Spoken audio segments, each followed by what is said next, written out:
Hello and welcome back to my channel friends. ఇవాళ morning అయితే start అయిపోయింది బ్రేక్ఫాస్ట్తో. శ్లోక breakfast ఇవాళ Greek yoghurt plus granola plus blueberries ఇవన్నీ వేసుకొని బ్రేక్ఫాస్ట్ అయితే చేసుకుంటుందండి తను. నేను యాక్చువల్లీ పెసరట్లుకి పప్పు నానబెట్టి రెడీ చేశాను. But she wanted to eat something healthy అని ఇవి తింటుంది. నాకు అర్థం కాంది ఈ గ్రీక్ యోగర్ట్ ఎట్లా హెల్దీ చెప్పండి. దీని నిండా షుగర్ ఉంది, లోడెడ్ విత్ షుగర్. ప్రోబయోటిక్ అవ్వచ్చు కానీ లోడెడ్ విత్ షుగర్ కదా. మనకి ఇదొక ఇంప్రెషన్ ఫామ్ అయ్యిందండి. వెస్టర్న్ వరల్డ్ నుంచి ఏది ఇన్కార్పొరేట్ చేసుకున్నా అది హెల్దీ, కానీ మన ఒరిజినల్ బ్రేక్ఫాస్ట్లు ఆర్ నాట్ హెల్దీ అనేసి. Thanks to the media and thanks to latest dietitians who propaganda ఇవి చేస్తూ ఉంటారు. ఇది చాలా బాగుంటుంది, ఇట్లాగే తినాలి, డోంట్ ఈట్ ఇడ్లీ దోశ ఇవన్నీ అనేసి. కానీ actually look at the facts అండి, న్యూట్రిషనల్ ఫ్యాక్ట్స్ చూసుకుంటే మన పెసరట్టులో ఉన్న హై ప్రోటీన్ ఇంకా దేంట్లోనూ దొరకదండి. కానీ మనం మోస్ట్లీ వీ ప్రిఫర్ డైట్ అన్న వెంటనే ఫస్ట్ పీపుల్ మార్చుకునేది ఓట్స్లోకి షిఫ్ట్ అయిపోవాలి. అవే మన పెసరట్లు లేదా మన ఇడ్లీ దోశ కూడా they are also high protein అండి. ఎస్, రైస్ క్వాంటిటీ తగ్గించుకొని పప్పు క్వాంటిటీ పెంచుకుంటూ పోయాము అంటే ప్రోటీన్ ఎక్కువ వెళ్తుంది కదా. That is also there. Why can't we look at that way in our బ్రేక్ఫాస్ట్లో అని నాకు అనిపిస్తూ ఉంటుందండి. ఇది నాకు పెద్దగా ఐడియా అయితే లేదు, so I'm not talking much about it. కానీ ఎస్, మన బ్రేక్ఫాస్ట్ ఆర్ నాట్ అన్హెల్దీ అండి. ఎస్, దోశ వేసుకునేటప్పుడు కొంచెం ఆయిల్ తగ్గించుకోవచ్చు. And idli is considered one of the healthiest breakfast. Apart from ఆ ఇడ్లీ రవ్వ ప్లేస్లో మనం కొంచెం రాగులు ఇవి ఇన్కార్పొరేట్ చేసుకున్నాము అంటే చాలా బాగుంటుందండి. స్మాల్ లిటిల్ థింగ్స్ చేంజ్ చేసుకొని మన బ్రేక్ఫాస్ట్ని హెల్తీగా చేసుకోవచ్చు. It's not always oats are healthy and మన typical breakfast are not so healthy అన్న ఇంప్రెషన్ నుంచి మనం బ్రేక్ ఫ్రీ అవుతేనే ఈ పిల్లలకి ఏమన్నా పెట్టగలము. కానీ వాళ్ళ ఎగ్జామ్స్ అయిపోయినాయి కదా, నెక్స్ట్ డే అండి ఇది. So I didn't say anything, let her enjoy for a day అనేసి వదిలేశాను. అండ్ ఇవాళ నేనైతే పెసరట్లు వేసేసుకొని తినేసి వంట కూడా ఫినిష్ చేసేసుకున్నానండి. ఎందుకంటే నాకు బయటకు వెళ్ళే పని ఉంది. అండ్ ఈ చిన్న చిన్న పనులు చాలా రోజుల నుంచి అయితే పెండింగ్ పెట్టేశాను. So I just wanted to wind it up as early as possible అనమాట. అండ్ అసలు బయటకు వెళ్తే ఎండ ఉందండి. నేను వెళ్ళింది అరౌండ్ 11:30 ఆ టైంలో. అసలు ఇంటికి వచ్చేసరికి ఇంకా లిటరలీ ఎనర్జీ మొత్తం డ్రైన్ అవుట్ అయిపోయినట్టే ఉంది. అదేదో యాడ్ వస్తుంది చూడండి, గ్లూకోజ్ యాడ్లో అట్లా మన నెత్తి మీద స్ట్రా పెట్టేసి సన్ తాగేస్తున్నారు అని. అసలు నిజంగా అట్లాగే అనిపిస్తుందండి. 10 minutes కానీ బయటకు వెళ్ళినా కూడా you get so drained out. మాకైతే బాంబేలో వాయించి పడేస్తుంది ఎండ.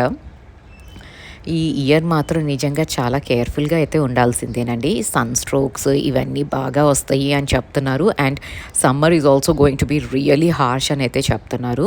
So just take care of yourself and be hydrated. బయటకు ఎక్కడికి వెళ్ళినా ఒక చిన్న వాటర్ బాటిల్ అయితే హ్యాండ్ బ్యాగ్లో పెట్టుకోవటం అస్సలు మర్చిపోకండి. నేను చేసే మిస్టేకే అది. అన్నీ పెట్టుకుంటాను తప్ప అది వాటర్ బాటిల్ ఫిల్ చేసుకుంటాను కానీ అది హ్యాండ్ బ్యాగ్లో ఎందుకు పెట్టుకోనండి. నాకు ఎప్పుడు ఇదే ప్రాబ్లం వస్తుంది. అండ్ బయటకు వెళ్ళి ఆ డ్రైనెస్కి immediately you feel thirsty. And అట్లా థర్స్టీగా ఉన్నప్పుడు అట్లా ఎక్కువసేపు ఉండకూడదండి, డీహైడ్రేట్ అయిపోతాం కాబట్టి. అండ్ ఇంక ఇంటికి వచ్చి లంచ్ చేసేసి నాకైతే నేను అసలు ఏ పని చేయలేదండి. ఐ వాస్ టోటలీ టైర్డ్ అనమాట. ఇంకా ఈవినింగ్ నుంచి అయితే నేను పని కానిస్తున్నాను. సో ఈవినింగ్ ఫస్ట్ అయితే బట్టలు మార్నింగే మెషిన్ ఆన్ చేసేసి ఇవాళ బెడ్షీట్స్ వేసేసుకున్నానండి. సో బెడ్షీట్స్ వాడేటప్పుడు మాత్రం నేను కొంచెం జెంటిల్ వేస్తాను. అండ్ లాట్ ఆఫ్ డిటర్జెంట్ వేసినా కూడా కొంచెం వానిష్ వేస్తున్నానండి. దానివల్ల బాగా మరకలు ఏమైనా ఉంటే పోతున్నాయి. అండ్ ఫ్యాబ్రిక్ సాఫ్ట్నర్ ఏదైతే ఉంటుందో కంఫర్ట్ అది వేస్తాను. సో ఆ వేసేసి బెడ్షీట్స్ వాష్ చేశాను కాబట్టి చక్కగా ఎండిపోయినాయి. అవి ఫోల్డ్ చేసి లోపల పెట్టుకొని ఇక్కడ ఇంకా డస్టింగ్ ప్రాసెస్ అయితే స్టార్ట్ చేశానండి. As I told you in my previous video, మా హౌస్ హెల్ప్ అయితే I ditched her or she ditched me what ever. So ఇంకా నేనే చేసుకుంటున్నానండి పని. సో బయటకు వెళ్ళాను కాబట్టి మార్నింగ్ ఏమీ డస్టింగ్ ఇదేం చేయలేదు. అండ్ నిన్న ఈవినింగే నేను మాపింగ్ అంతా చేసేసుకున్నాను. సో ఇవాళ ఓన్లీ డస్టింగ్ పెట్టేసుకున్నాను అండ్ స్వీపింగ్ చేసేసుకుందాము అనేసి ఎవ్రీ ఆల్టర్నేట్ డే మాప్ పెడుతున్నానండి.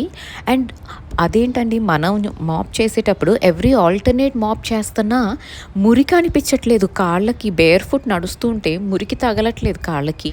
ఇది మరి నా సైకలాజికల్ ప్రాబ్లమో లేకపోతే నిజంగానే మనం చాలా శుభ్రంగా చేసుకుంటామో పని నాకు అర్థం కావట్లేదు. కానీ నాకైతే alternate day is more than enough for my house అనిపిస్తుందండి. నాకు ఇల్లంతా చేసుకోవటంలో ప్రాబ్లమే లేదండి. నాకున్న ఏకైక ప్రాబ్లం ఆ బాల్కనీస్.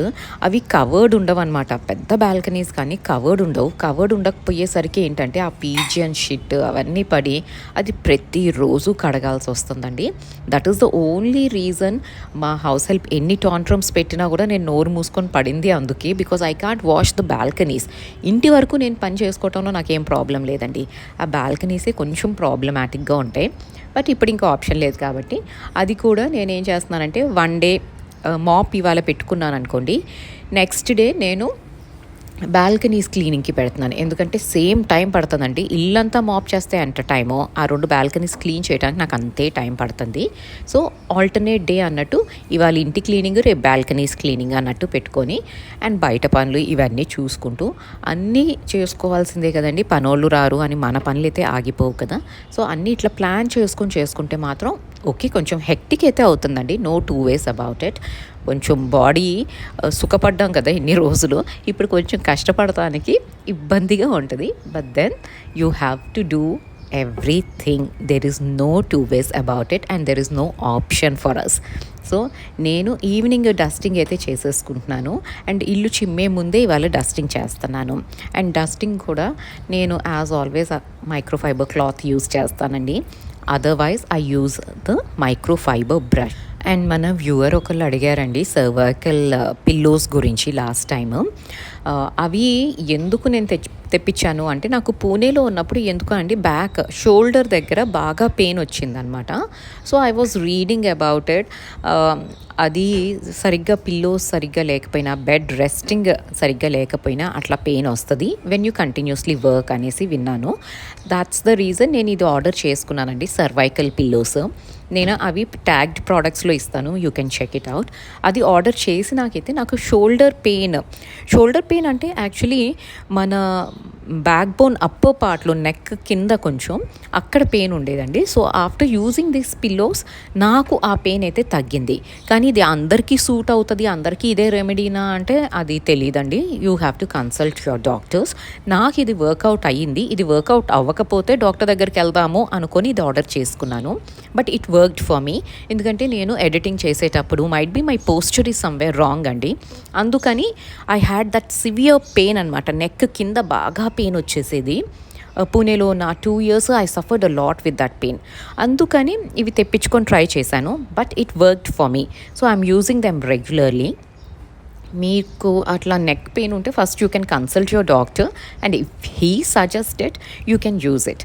లేదు ఎక్స్పెరిమెంట్ లాగా చేస్తాము అన్నా కూడా ఇట్స్ నాట్ హార్మ్ఫుల్ అండి. సో ఒకసారి ట్రై చేసి ఆ పెయిన్ ఏమైనా కంట్రోల్ అయినా కూడా యూ కెన్ డూ ఇట్ ఏమో. నాకైతే వర్కౌట్ అయింది, అందుకని నేను చెప్తున్నాను. అండ్ ఇవి మెడికల్ థింగ్స్లోకి it's better. I do not suggest anything అండి. సో ఒక్కసారి డాక్టర్ని కన్సల్ట్ చేసి చేసుకోండి. అదర్వైజ్ జస్ట్ లైట్ పెయిన్ ఉంది, దాన్ని హీల్ చేసుకోవాలి అంటే ఇది ట్రై చేయొచ్చు. I won't say it doesn't work. నాకైతే వర్క్ అయింది. బట్ ఒక్కసారి చూసుకొని తెప్పించుకోండి. Because these are expensive pillows. ఒక్కొక్కటి 1000 or 1500 అట్లా ఉంది. సో ఒకసారి చూసుకొని ఇన్వెస్ట్ చేయండి ఇట్లాంటి వాటి మీద చేసేటప్పుడు. అండ్ నేను తెప్పించుకున్న ఈ సర్వైకల్ పిల్లోస్ అయితే నేను ట్యాగ్ చేస్తానండి ప్రోడక్ట్స్లో. మీరు ఒకసారి చెక్ చేయండి. In case if you are interested and in case if you think you need it you can order it. ఇదేం ప్రమోషనల్ వీడియో కాదండి, అడిగారు కాబట్టి క్లియర్గా క్లారిఫై అయితే చేస్తున్నాను. అండ్ ఇల్లంతా చిమ్మేసుకున్నాక, ఇల్లంతా నీట్గా అయిపోయినాక మాత్రం ధూపం వేసుకుంటున్నానండి. అబ్బా అసలు ఆ ధూపం స్మెల్కి ఎంత డివైన్ ఫీలింగ్ అయితే వస్తుంది. నాకేంటోనండి, నాకు ఆ సాంబ్రాణి, ధూపము, జవ్వాదు ఇట్లాంటి ఫ్రేగ్రెన్స్ ఎంత బాగుంటాయి కదా. అసలు భలే సూతింగ్గా అనిపిస్తుంది అండి. సాంబ్రాణి ఇంట్లో వేసాము అంటే ఆ divine energy is beyond. So ఈరోజైతే వ్లాగ్ ఇక్కడితో ఎండ్ చేసేసానండి. అండ్ ఇంకా సండే రోజు మార్నింగ్ వంట అంతా ఫినిష్ చేసుకొని ఆఫ్టర్నూన్ నేను శ్లోక అయితే బయలుదేరాము హెయిర్ కట్కని. నాకంటే మోస్ట్ ఇంపార్టెంట్ శ్లోకాకి హెయిర్ కట్ అండి. తన హెయిర్ చాలా లాంగ్ అయిపోయింది అండ్ అసలు అన్మేనేజబుల్ హెయిర్. శ్లోక హెయిర్ ఏంటంటే చాలా థిక్గా ఉంటుందండి తనది. సో అది లెంగ్త్ ఎక్కువ ఉంటుంది అండ్ కొంచెం ప్రాపర్‌గా ట్రిమ్ చేయలేదు అంటే అది పిచ్చుకల గూడులాగా ఉంటదనమాట. సో, ఎప్పటికప్పుడు ట్రిమ్ చేయించాలి. నీట్‌గా మెయింటైన్ చేయాలి కదండీ హెయిర్ ఉన్నప్పుడు. సో, ఇవాళైతే ముందు తనకి హెయిర్ కట్‌కనేసైతే బయలుదేరాము. అండ్ ఇన్ని రోజులు ఎగ్జామ్స్ ఈ హడావిడిలో ఉంది. సో, నేను I don't want to disturb. And నాకు సమ్మర్ వచ్చింది అంటే హెయిర్ కట్ చేయాల్సిందే. ఎంత షార్ట్ అయితే అంత షార్ట్ నేను మేనేజ్ చేసుకోవాల్సిందే hair. I just can't have long hair అండి. అదేంటో అసలు అలవాటే పోయినట్టు అయిపోయింది long hair. And he did a brilliant job అండి. ఇక్కడ మాత్రం నిజంగా వీళ్ళ హెయిర్ కట్ మాత్రం చాలా నీట్‌గా చేస్తారు. సో, శ్లోకాకి బాగా చేశారు. అండ్ నాది కూడా హెయిర్ కట్ అయిపోయి ఇక ఫైనలీ ఈ పని ఫినిష్ చేసుకొని అయితే ఇవాళ ఇంటికి వచ్చాము. సో, ఇదండి ఇవాల్టి వ్లాగ్. నచ్చితే లైక్ చేయటం, సబ్స్క్రైబ్ చేసుకోవటం మర్చిపోకండి. అండ్ కొత్త వాళ్ళైతే if you like the content please do consider subscribing to this channel. Thank you so much for watching this video till the end. Have a great day.